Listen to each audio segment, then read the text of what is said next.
It's sunscreen day today, a good time to talk about misconceptions surrounding it. Many people think you only need sunscreen when you're out in the sun a lot, but UV rays can hurt you even when there's no sunburn. That said, you can't stay in the shade forever. So let's talk to dermatologist Dr. Paul Chia this morning to see what we can do to minimize exposure to UV rays. Good morning, Dr. Chia. Thank you for coming in. Well, firstly, how harmful are the sun's UV rays? Well, the UV rays can cause many bad things on our skin. Firstly, certainly if you are in the sun for too long and too intense sunlight, you can have a very bad sunburn. The other thing about the sun is that everybody knows that the sun can cause skin cancers in the long term. Not so much in our kind of Asian skin, but more so in the fairer skin, Caucasian skin. Also, does it depend on which part of the world you're in? I mean, here in Asia or in Singapore anyway, I find the sun is less harsh compared to, say, Australia, where a few minutes out there and you could get burnt quite easily. So what's the difference in that? What's causing that? Well, actually, it's not really that true. In Singapore, we have one of the highest ultraviolet index, or what we call UV index. In Australia, it's the same.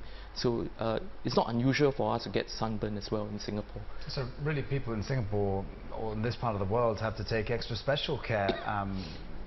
Because it's hidden, you don't see that you're getting affected because you don't see the sunburn as much. Certainly, yes. So a strong advice would be really to protect your skin against the sun as much as possible. And how does it, or why does it cause so much damage to the skin?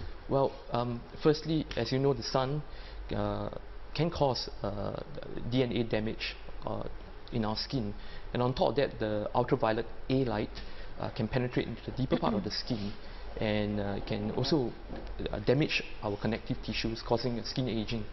Is that a bigger concern, perhaps? I suppose it depends on how much you value how old you look. That's right. That depends on how you value. But it's important to start protecting your skin from the sun from a very young age, and not start only when you notice signs of aging on your skin. From what age? Well, I would say you start as young as possible, even as a child.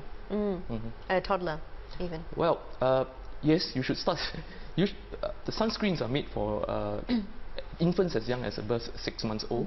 For infants who are less than 6 months old, it's advised that we should not put them in direct sunlight.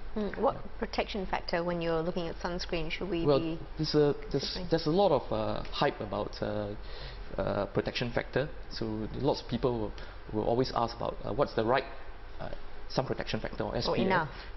But actually, the real recommendation is any sun protection factor with SPF of above 30